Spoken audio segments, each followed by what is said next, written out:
Hello, everybody. This is Empowering Democracy. I'm your host, Joe Firestone. And our topics for tonight are Bowman's defeat and the Assange warning. So, hi, Brandy. I hope you're doing well. It's good to see you here. I'm going to jump right in to Bowman's defeat.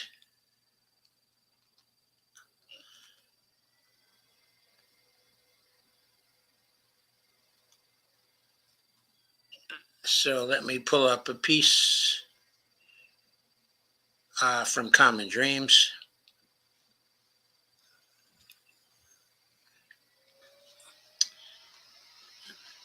Okay, it's a new one. They've been fighting against his defeat for some time, Common Dreams has, okay, with its journalism. But here is Westchester County Executive George Latimer speaking to supporters after winning his race against Representative Jamal Bowman on June 26th, 2024. The headline is, quote, dangerous precedent, unquote. Record AIPAC spending helps George Latimer defeat Jamal Bowman. Quote, Jamal and our movement was such a threat to right-wing power, to GOP mega donors, and to AIPAC's influence in Congress that they had to spend $15 million to defeat us. Okay, said one progressive organizer. I guess I have to add here, by the way, that $15 million wouldn't have been enough to defeat AOC, or if she had still been running for the House, Katie Porter, because both of them were money machines, both in the area of small donations and individual donations above $200. Each of them would raise roughly $25 million in their congressional campaigns so they could get their message out. But Jamal Bowman was not such a money machine, okay, as that. And what happened to him is described in this article by Jake Johnson, published June 26, 2024. Progressive Representative Jamal Bowman lost his re-election bid in New York's 16th Congressional District on Tuesday to an establishment-backed county official whose campaign was propelled by nearly $15 million in spending by AIPAC's Republican-funded Super PAC.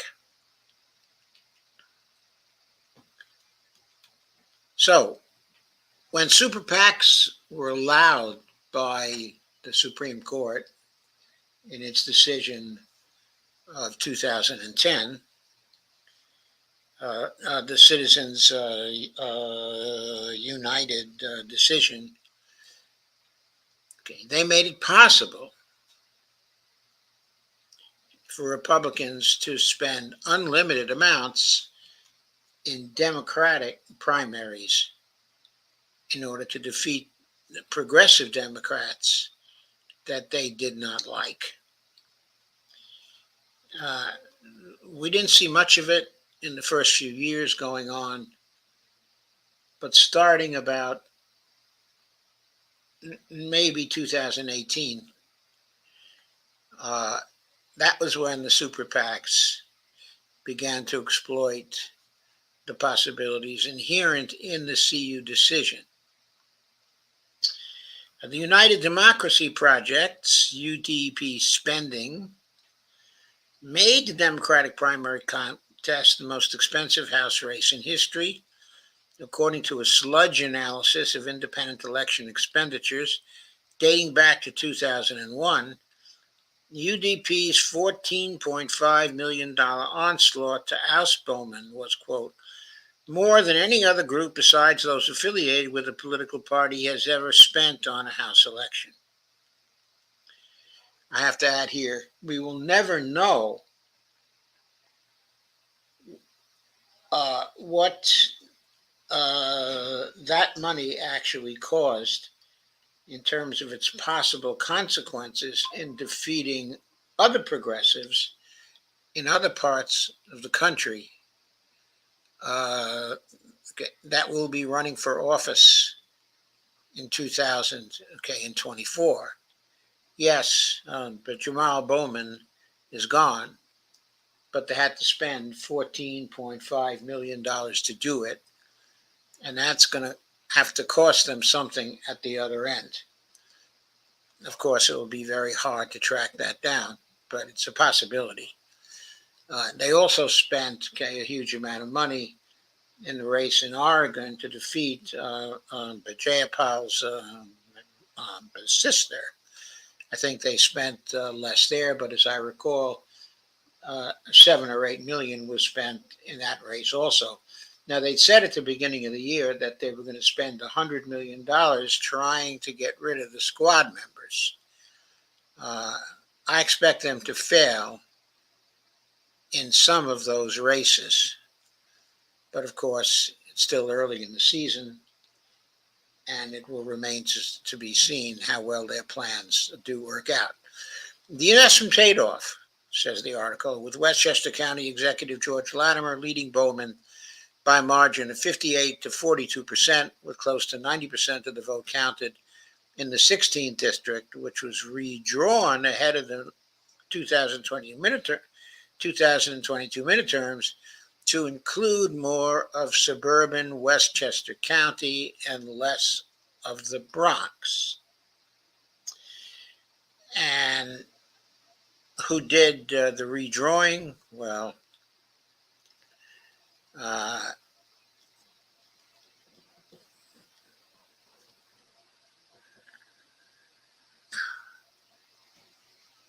I can't really who really did that redrawing, but of course it was one that was unfavorable to Bowman. Bowman, a former Bronx middle school principal who won his House seat in 2020 by defeating AIPAC favorite Eliot Engel, said in his concession speech late Tuesday that, quote, we should be outraged when a super PAC of dark money can spend $20 million to brainwash people into believing something that isn't true, unquote. And we should be outraged at that. But we should have been outraged before the vote took place. We should have been outraged because it was already apparent that super PACs were spending huge amounts of money in that particular race. And also, in other races. And there was no campaign. Yes, I know Bowman was complaining about their spending, but there was no campaign that properly framed things in terms of the duty of the voters, the duty of the people to reject that kind of role for money in politics by rejecting the candidates who were the beneficiaries of that kind of money.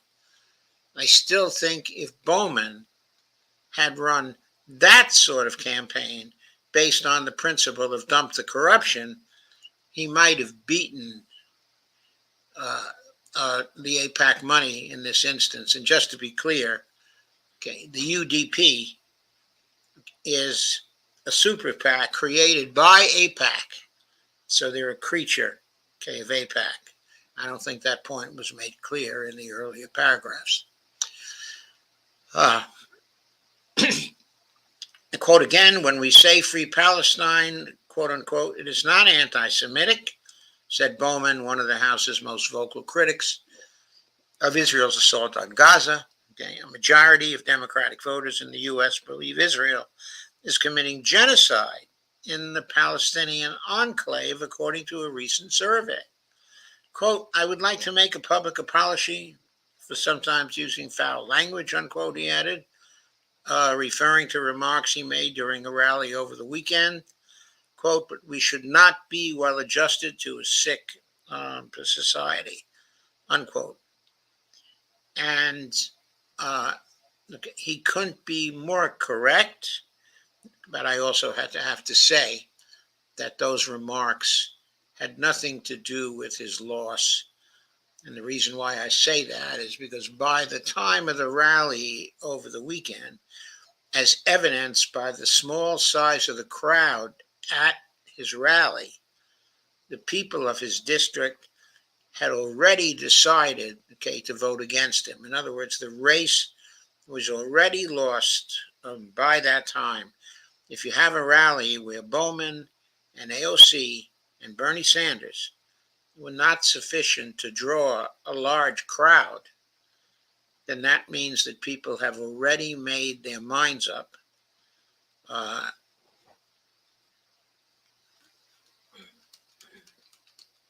Alexandra Rojas of Justice Democrats, the progressive group that recruited Bowman for the 2020 contest, against Engel, said late Tuesday that quote, Jamal and our movement was such a threat to right-wing power, to GOP megadonors, and to AIPAC's influence in Congress, they had to spend $15 million to defeat us, unquote. That is correct, but of course, I think Justice Democrats, and the squad, and other progressives could have been even more of a threat to right-wing power and to GOP megadonors and to AIPAC's influence in Congress had they been running dump the corruption campaigns, which they have not been doing. They have not been bringing the issue up sufficiently early in the campaigns. The issue of super PACs money invading elections and big money in PACs and from carry committees and from party committees, those should be issues in every campaign. They should be ground zero issue. Every progressive should be running on them. Every candidate should be running on them. And the truth is, the progressives have not taken up the dump the corruption call. And that's part of the reason why they are losing these races. It's not simply the money. It's because they have not made the money toxic to their opponents. We need campaigns that make the money toxic. This demonstrates the power of our people-funded movement, the strength that any single progressive with the moral clarity to stand up to far-right interests has, and just how on defense AIPAC really is, said Rojas, quote, AIPAC knows the future is not on their side, so they have no choice but to overwhelm, confuse, and depress voters with a flood of dark money to generate support for their candidates. That's exactly why they pledged to spend an unprecedented $100 million to unseat the squad this year. And again, she's right about that. But if the progressives had been running unified dump the corruption campaigns across the country and made it a principle for voters to get out and vote against the candidate who was getting an obscene amount of money, then George Latimer never would have won that race. Rojas said her organization is now turning its attention to Representative Cori Bush's Democratic Missouri August 6 primaries against St. Louis prosecuting attorney Wes Bell, whose campaign is backed by AIPAC and Republican donors, including a billionaire CEO from St. Louis. So Rojas and her organization needs to take a lesson from this campaign and get Cori Bush to run a dump the corruption campaign. Make the money itself a big issue. Not just that it's AIPAC money, not just that it's a billionaire CEO money, but that the nature of the money itself and the volume is an issue that should motivate voters to get out and vote against the candidates who are getting that money. In this case, Wesley Bell in St. Louis. And they better start campaigning like that now, because August 6th is going to be around soon. What is it? 6 weeks away.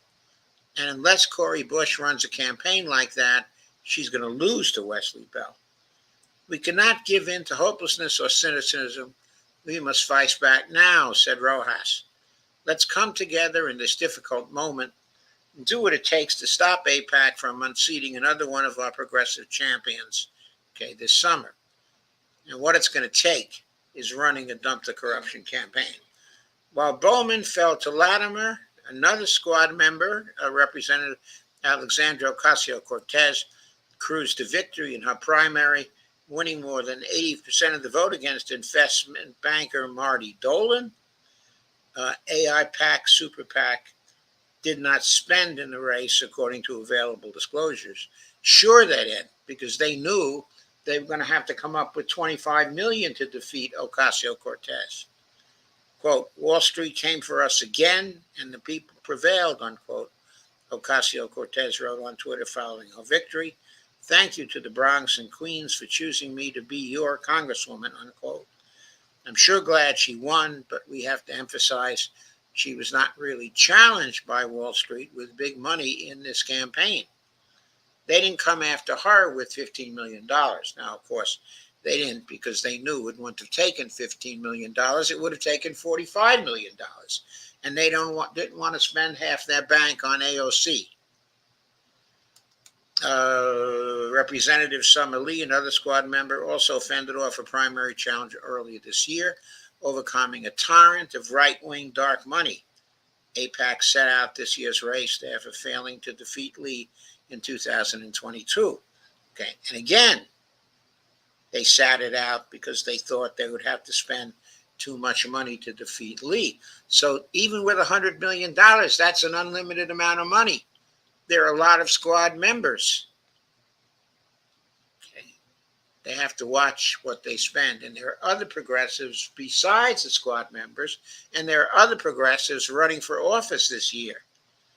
They've already spent a lot in order to defeat Jayapal. I'm sorry.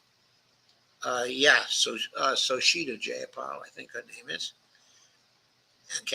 And now they've spent $15 million to get rid of Bowman. But Engage, a PAC that works to turn out the Muslim American voters, said Tuesday that Bowman's defeat in the hands of a candidate loaded with UDP cash, quote, sets a dangerous precedent for groups like AIPAC to influence local elections and crush people-led politics, unquote. Quote, it should sound the alarm for Democrats and Americans across the country who believe in collective organizing to advance positive change for communities that are often sidelined in American politics, unquote. The group said. Axios reported Wednesday that some House Democrats are quietly grumbling, quote unquote, about AIPAC's massive spending to defeat Bowman. Quote, the number is gross. I don't like it, unquote. One unnamed Democratic lawmaker told the outlet. Aru Shiny AJ, executive director of the youth-led Sunrise Movement, echoed Engage's message, saying in a statement that Democrats should see this race as a massive warning for November. They should see that race as a massive warning for other primaries yet to come. Quote, again, if you stand by while far-right groups try to buy elections, you further alienate and disillusion the young voters and voters of color. You need to re-elect Joe Biden this November, said Shiny AJ. Quote, here's my warning to Democratic leadership. Reject AIPAC or risk losing your own base, unquote. That would be, if they listened, that would be great. But it's not just AIPAC they have to reject. They have to reject the super PACs who are rejecting Medicare for all. They have to reject, okay, the super PACs who are representing the fossil fuel industry. They have to reject all the big spenders, not just the super PACs trying to solidify support for Israel, okay, within the American public. Those are the most notorious, of course. But, remember the gun lobby, too. There are lobbies in all these areas that are buying elections. And we have to stop the buying elections. And we won't stop the buying of elections until everybody is running dump the corruption campaigns.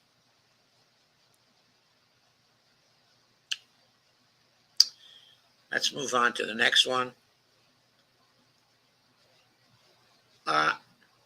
Steve Wolpern says,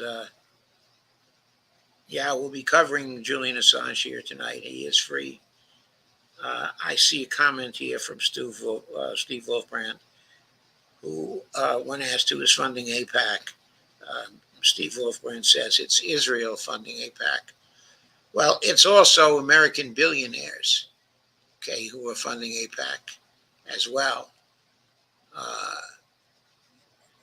Okay, and in one case, there's a fusion of an Israeli-American billionaire, specifically the widow of Sheldon Adelson,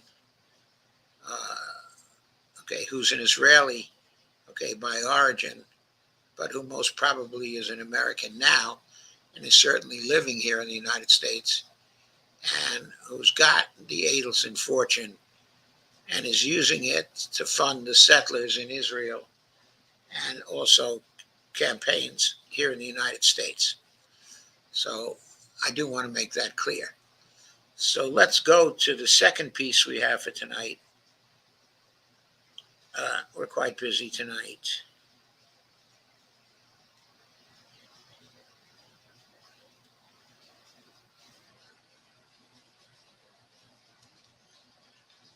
There's a piece that made it to LA Progressive,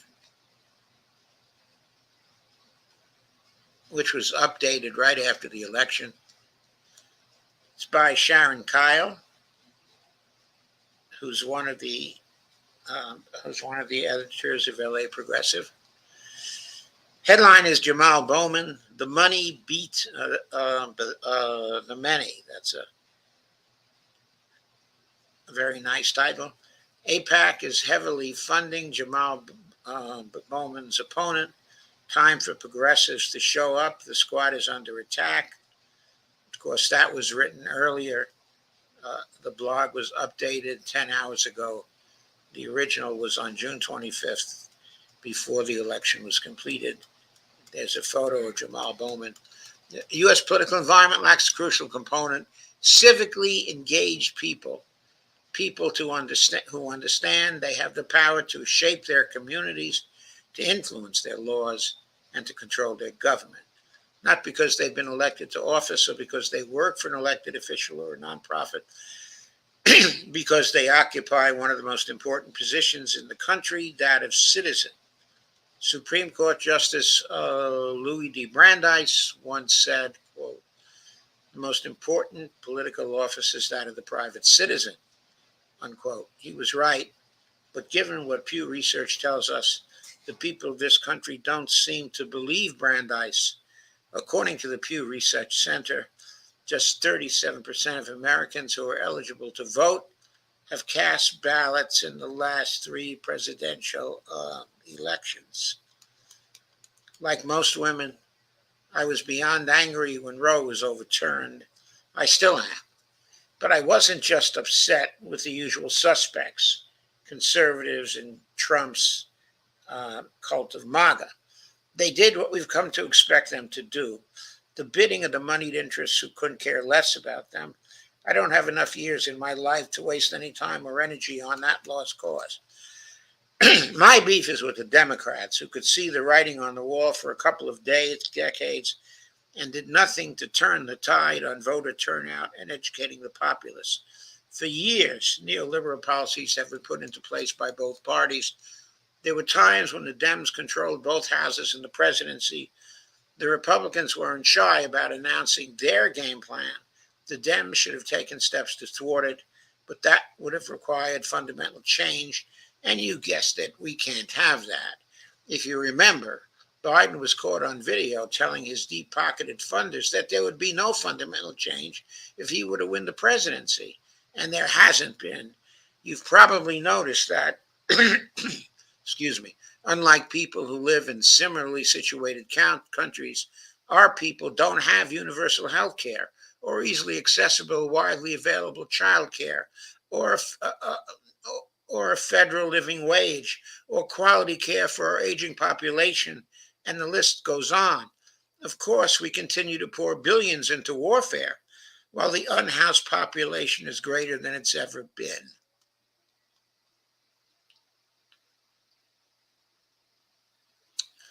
Here's a tweet from Nina Turner. AIPAC doesn't spend that money for nothing. And that was a quote tweet of a tweet by Jacob N. Cornblue, who said, Bowman, major part, quote unquote, of why Congress is pro-Israel is AIPAC money. Quote, AIPAC's rights resolutions and bills for us to vote on. And they also fund the re-election campaigns of like the majority of members. And if you do something against them, they'll come after you very aggressive, unquote.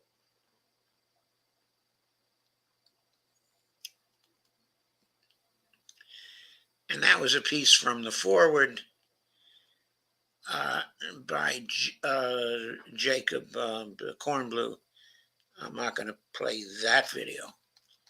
I will play another before the end of the show, though. For as long as I can remember, I've suspected there really wasn't much difference between the two parties. The duopoly, as the late, great Glenn Ford used to refer to them, work solely in the interest of deep pockets. What's in the interest of the people is not their concern. I used to suspect that was true. I no longer do. I know it. But I still believe that we can do something about it. We've got to get the people engaged. I started this article 2 days ago before the New York primary election. I'm inserting a few words now after already knowing the outcome of that primary. When I saw a video of New York Congressional Representative Jamal Bowman addressing his constituents in the Bronx, using language I don't use, but frankly expressing the kind of anger I feel, I suspected that he was throwing in the towel. On a side note, he also happens to represent the area where I was born and partially raised, the Bronx. I'm from Edenwald Projects, which is in his district. I'm not sure where that is, though I grew up in the Bronx too. This is a little thing from Democracy Now! Called AIPAC versus Jamal Bowman. And it's by Representative Presley on that race, on AIPAC's attempts to unseat the squad. I don't think they've been going after Presley, by the way, for some reason. I don't think they can beat her. In this primary, Bowman was in a fight for his seat. As the incumbent, he typically wouldn't have had to worry, but he crossed AIPAC, clearly the big boss. AIPAC and others funded his opponent at levels unheard of for a congressional race. Last night, we learned that they were successful. One of Bowman's slogans, quote, the many can beat the money, unquote, can be seen on posters throughout his district. Technically, the slogan is true, but the American people do not believe it. At least their actions say they don't believe it. In a district that houses more than 752,000 people, less than 100,000 people showed up to vote. AIPAC proved that the money will always beat the many when the many stay home. And by the way, not that many people stayed home for this race. Now, there were a lot who stayed home. I'm not saying there weren't. But if the population of that district is 752,000 people, and you subtract the children, you're probably talking about potential for 600,000 voters. Uh, so 100,000 voters, okay, is light, but and maybe 250,000 would have been heavy, but that's the maximum number of people you could expect to show up, okay, in that district. I have to cite the primary when Ocasio Cortez beat Joe Crowley when she first came into Congress in the election of 2000, okay, in 18. Uh, she beat him, if I recall correctly, by about 16,000 to 10,000 votes, a substantial victory. But in a district of similar size, the turnout was only 26,000 in that election.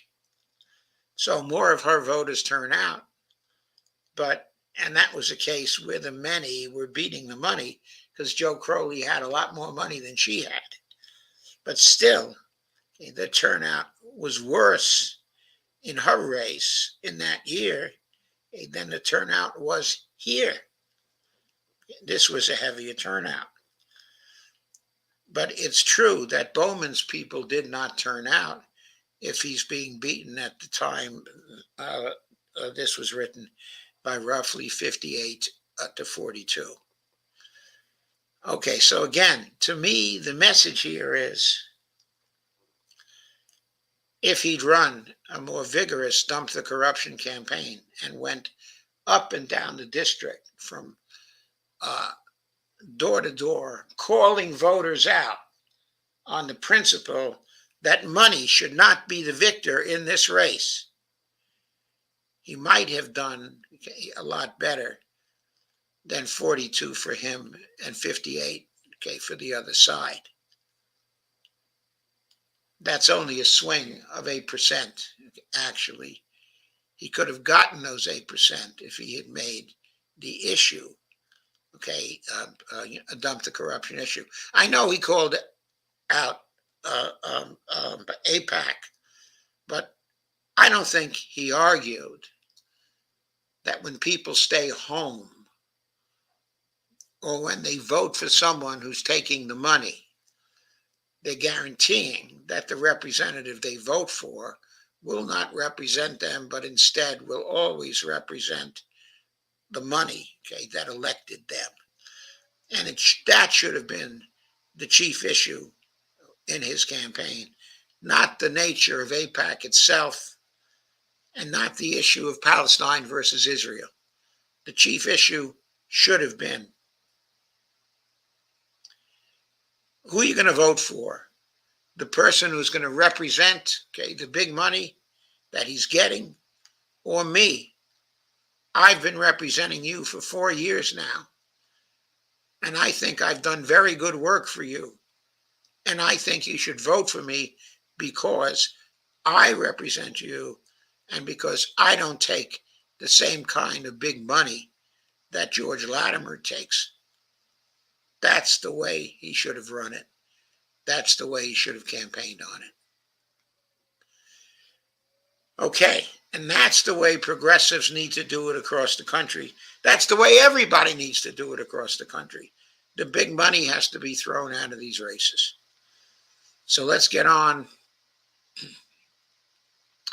Now I want to talk about Julian Assange.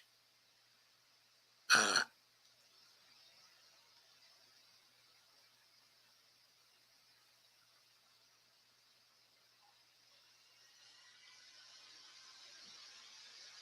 First, no, I guess I should share this on Facebook. It's probably been shared already by somebody, most probably by Dee, but just in case.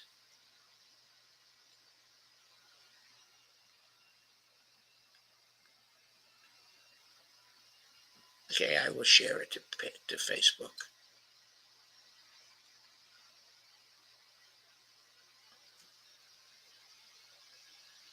Okay, there we go. Now, Steve liked and shared on YouTube. Thank you so much, Steve. My voice is hoarse tonight. That's probably from the air conditioning. It was another 95-degree day down here.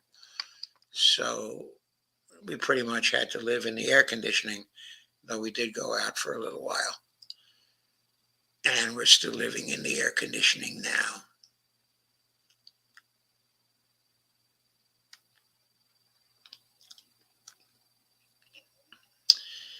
So here's this piece I picked up at Portside. Experts warn Julian Assange plea deal could set a dangerous precedent. This was June 25th, 2024, by Alexandra Topping. It was originally from The Guardian. Human rights organizations want the next UK government to seek assurances from the US that it will not pursue journalists publishing classified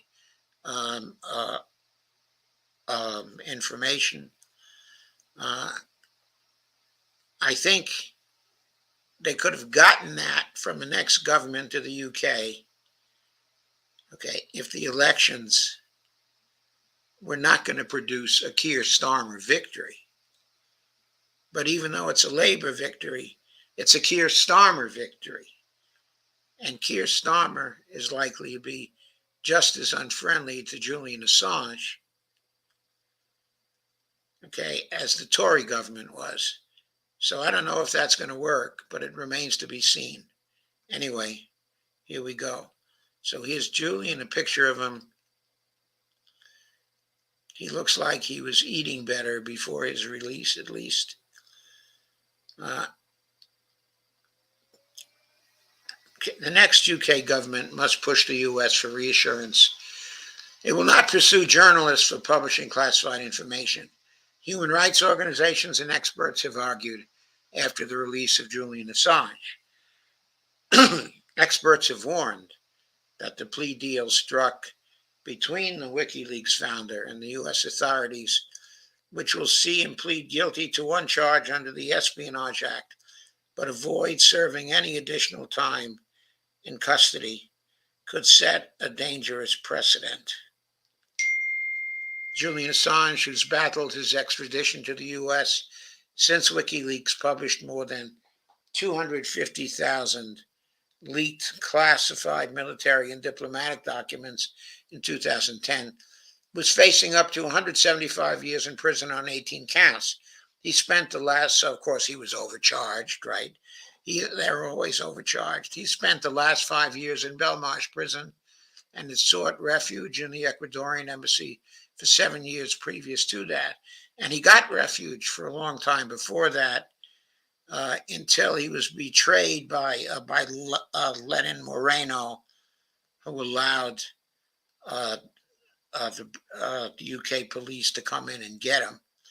The International Federation of Journalists, IFJ, called his release, quote, a significant victory for media freedom, with its General Secretary Anthony Bellinger adding, had Assange gone to prison for the rest of his life, any reporter handed a classified document would fear facing a similar fate. They're still going to fear it, of course. But Seth Stern, director of advocacy for Freedom of the Press Foundation, the FPF, said it was, quote, it was alarming, unquote. The plea had been pursued, quote, the plea deal won't have the precedential effect of a court ruling, but it will still hang over the heads of national security reporters for years to come, unquote, he said. It was a second sentiment echoed by Stella Assange, who said her husband would seek a pardon after accepting the charge. Quote, the fact that there is a guilty plea under the Espionage Act in relation to obtaining and disclosing national defense information is obviously a very serious concern for journalists and national security journalists in general, unquote, she said to Reuters. I have to say here that there's going to be no pardon for Assange, okay, if Biden becomes the president again. there's going to be no pardon for him if Trump becomes the president again. There would be a pardon for him if Jill Stein became the president. There probably would be a pardon for him, considering the previous statements that have been made by Bobby Kennedy, if he should become the president. So if voters care about this issue, they should keep that in mind. The period after the deal was a time for, quote, persistent advocacy to ensure that uncovering the truth is never criminalized, unquote, said Sabrina Tucci, a spokesman for PEN International, while Seamus Dooley, the Assistant General Secretary of the National Union of Journalists, said the treatment of Assange highlighted the need for, quote, global vigilance on the part, of journalists. Who did I say was the author of this piece? Yes, Alexandra Topping.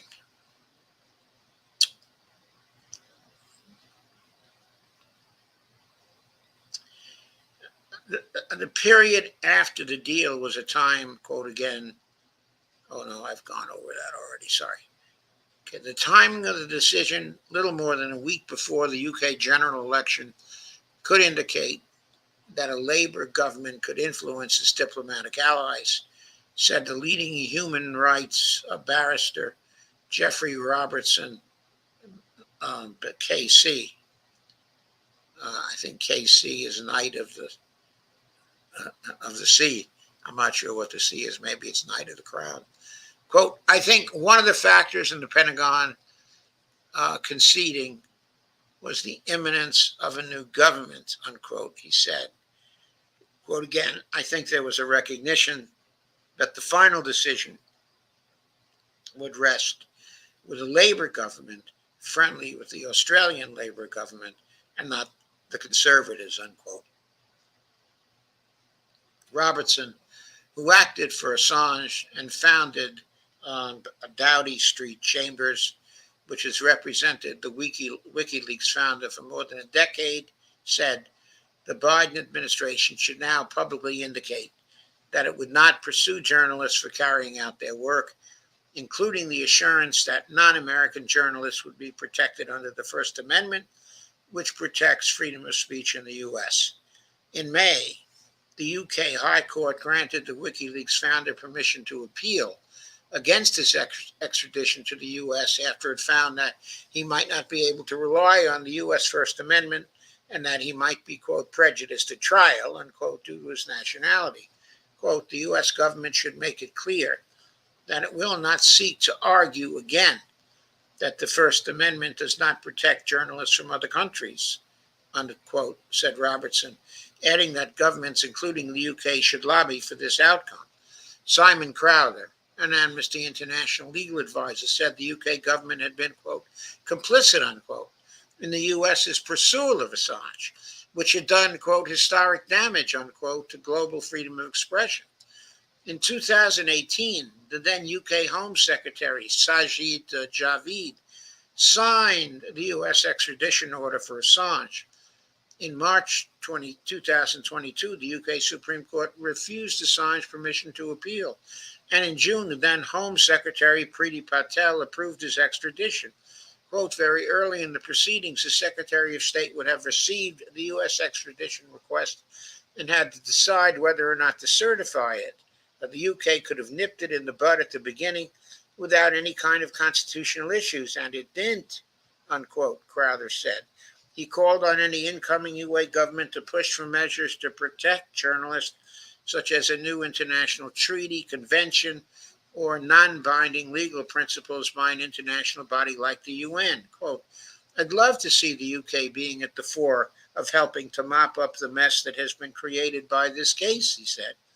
Other experts argued that the deal was unlikely to set a precedent, with Labour peer Helena Kennedy, KC, saying that it was, quote, a pragmatic way of resolving a very challenging case, unquote. Tim Dawson, the IFJ's Deputy Secretary General, said that while accepting the charge might look like a dangerous precedent, quote, in practice, the case ending like this is a significant boost for press freedom, unquote. Don't see how Dawson can say that. Robertson added, quote, "I think everyone realizes that it's a diplomatic exercise to save embarrassment rather than a legal decision. It's been a black eye for the Pentagon in this respect, and I don't think they will be anxious to recreate it." Rebecca Vincent, director of campaigns at Reporters Without Borders, said, quote, "We would like to see a UK government that would send a very different message if it was confronted with a case like this again and act in line with bolstering press freedom," unquote.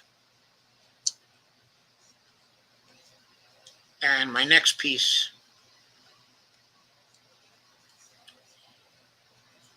is also on Assange.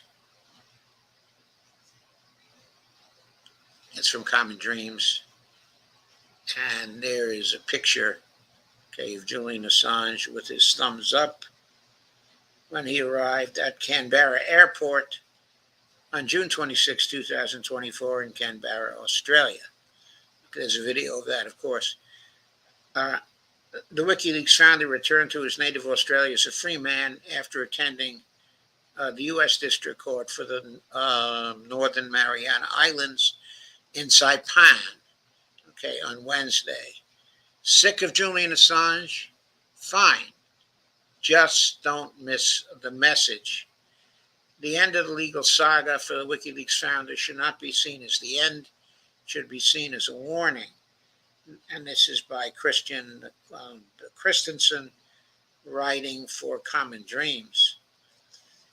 CD editor's note: the original Swedish language version of this op-ed first appeared in Sweden's Dagens Nyheter newspaper. I'm sure I butchered the pronunciation of that. And this English translation is provided by the author. After 15 years, it appears that the Julian Assange case has reached a conclusion. But as with almost everything to do with Assange, that conclusion may end up creating more problems than it solves and raising more questions than it answers. This was a man who, on the back of material leaked by whistleblower Chelsea Manning, and by leveraging the possibilities presented by rapidly evolving digital technologies, challenged the might of the U.S. military and the authority of the U.S. government. And he did so through an innovative collaboration between WikiLeaks and major European and U.S. news outlets that for a brief period suggested the possibility of a new model for whistleblowing, data gathering, and journalism. WikiLeaks released the collateral murder video showing a U.S. attack helicopter killing people in Baghdad, including 2 Reuters journalists. Some of those killed were blown to pieces as they lay injured on the ground. U.S. politicians and commentators, Democrats and Republicans alike, saw Assange and WikiLeaks as the enemy and as people who should at best be tried for espionage or treason or at worst assassinated. In 2010, none other than Donald Trump said there should be the death penalty, quote unquote, for what WikiLeaks had done. The allegations of sexual assault. Then the tide turned in multiple directions because, after all, this was Assange. The allegations of sexual assault made in Sweden in 2010 marked the start of the period where the support Assange and WikiLeaks had developed among progressives rapidly began to fade. No charges were ever leveled against Assange for sexual assault or rape, but the fallout from the incident was stark. Julian Assange called Sweden, quote, the Saudi Arabia of feminism, and his followers smeared his accusers as being lying tools of the U.S. government who had set Assange up. The misogyny was obvious and aggressive. Assange sought asylum in the Ecuadorian embassy in London, and the Ecuadorian embassy years saw WikiLeaks rapidly disintegrate into a farcical sideshow marked by an increasingly close relationship between the Trump administration, a clear opposition to Hillary Clinton, the amplification of right-wing conspiracy theories, and potentially dangerous acts such as linking to unredacted emails revealing private information about female voters in Turkey. Oh boy, this is wild. Julian Assange, once considered by many to be a symbol of transparency, anti-Americanism, and anti-militarism, was now seen as doing the bidding of elites on the U.S. political right. He was hailed by right-wing politicians and commentators such as Tucker Carlson. In 2016, Trump, who just 6 years earlier said Assange and Manning should be put to death, now said, quote, "I love WikiLeaks," unquote. The WikiLeaks account on Twitter became a steady mix of opinion, hyperbole, half-truths, and disinformation. The lifeblood of organizations that work with whistleblowers is a combination of trust, competence, and solidity. But just a few short years after the leak of material from Chelsea Manning that shook the U.S. establishment and led to thousands of news articles across the globe, it was impossible to imagine any serious whistleblower deciding to work with WikiLeaks. So when Assange faced extradition to the United States to stand trial for his role in obtaining and publishing the material from Chelsea Manning, many shrugged their shoulders. The Assange WikiLeaks image had been permanently tarnished. If he wasn't guilty of espionage, the reasoning went, then the sexual assault allegations, the suggested support for Trump, and the disintegration of WikiLeaks into amplifying right-wing conspiracy theories clearly made him unworthy of sympathy or attention. And yet, all of the distaste for Assange, the person, and for what WikiLeaks had become in the years after the Manning leaks overshadowed a fundamental yet powerful truth. The Assange case was and is absolutely fundamental to the working of critical investigative journalism in the U.S. and globally.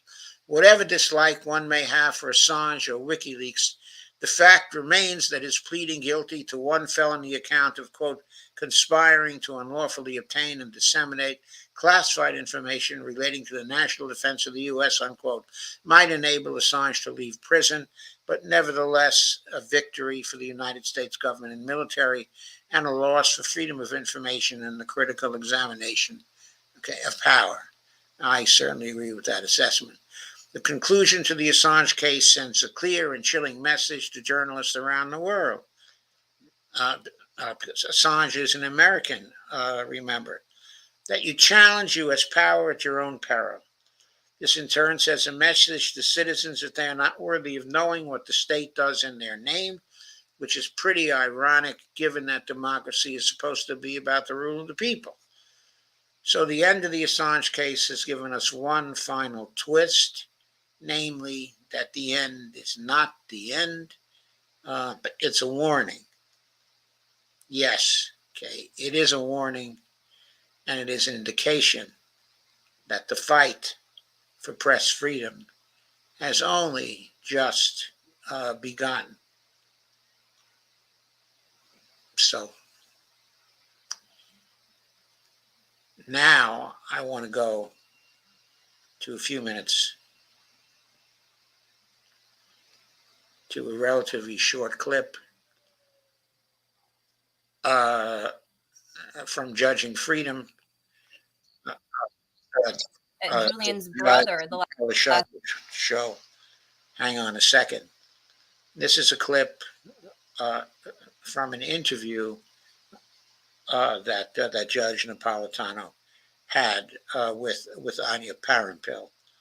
I'll roll it back some seconds because I want to pick up something that Anya Parampil, a great journalist herself, is about to say.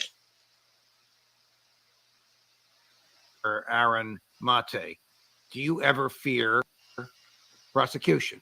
If the answer is yes, you should never fear prosecution if the First Amendment means what it says. That's what I always say when asked that question. I don't fear because I've never broken a law and I believe in the Constitution and the rights granted to me as a U.S. citizen. That's why I believe in this country. That's why I fight for it to be better.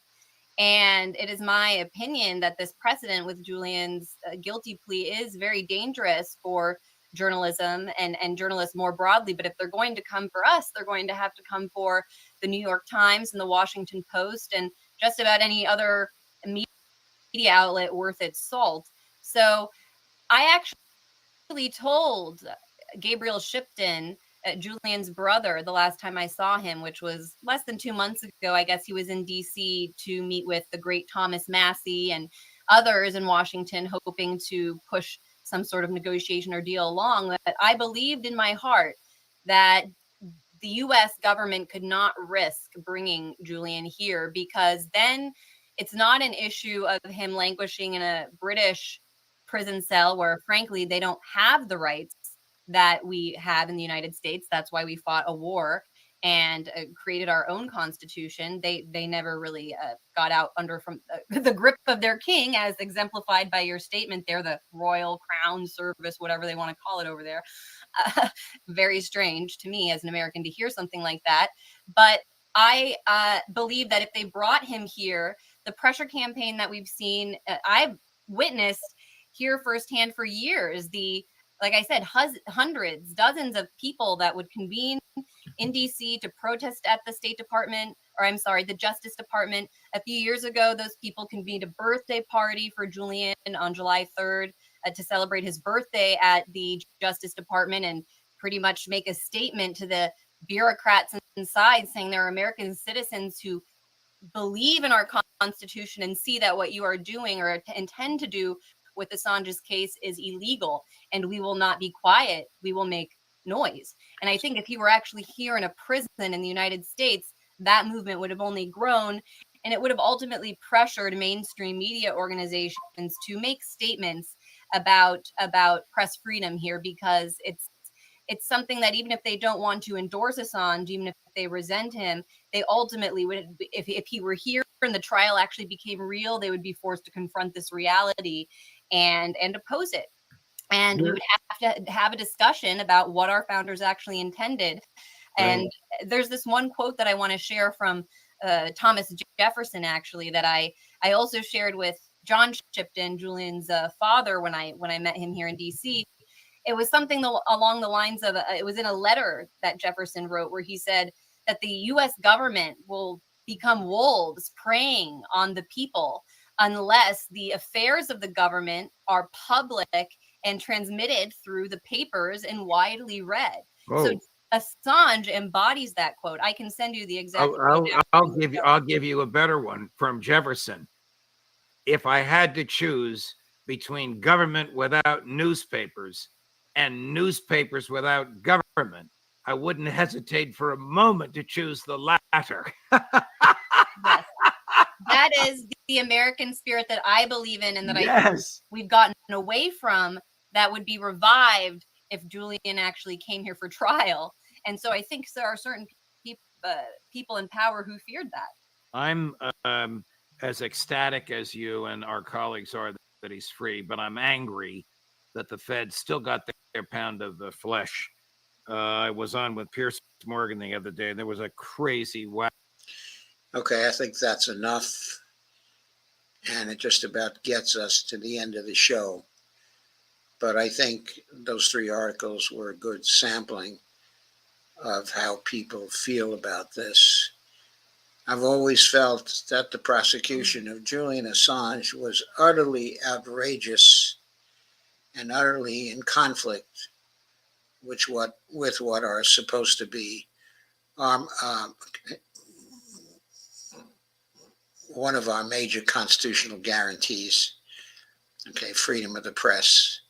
It's always been a case that was taking us one step closer to totalitarianism. So I'm glad he's back home, but as I said earlier, I think the fight to regain press freedom, okay, if we ever really had it, has only just begun. I'll now take your comments.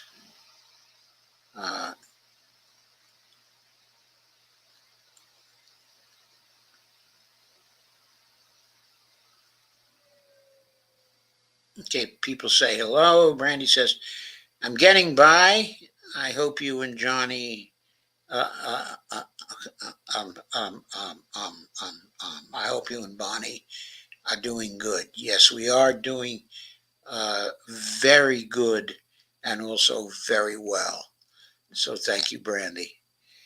And Steve Wolfman says Julian Assange is free. Robert Copeland says, I'm going to work on getting my choice for mayor of Sacramento to win in November and to pass the Justice for the Renters Act.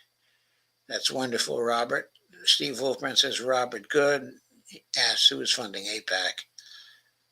And I pointed out there are a lot of American billionaires funding APAC. And there's a lot of evangelical money in APAC too, I should have added. Robert Copeland says Sunrise Movement should oppose a ballot measure that allows oil drilling near schools, hospital, and housing. They sure should. Robert says smash that like button. And Jeffrey says, Jeff Denton says Sunrise doesn't even talk about hemp. Okay, and it's really depressing. Hey, Jeff, does the Kennedy campaign talk about hemp? Because they're talking, regenerative agriculture a lot. Shanahan is talking a lot about regenerative agriculture. Brandy says, I am glad Kay Assange is home. Yeah.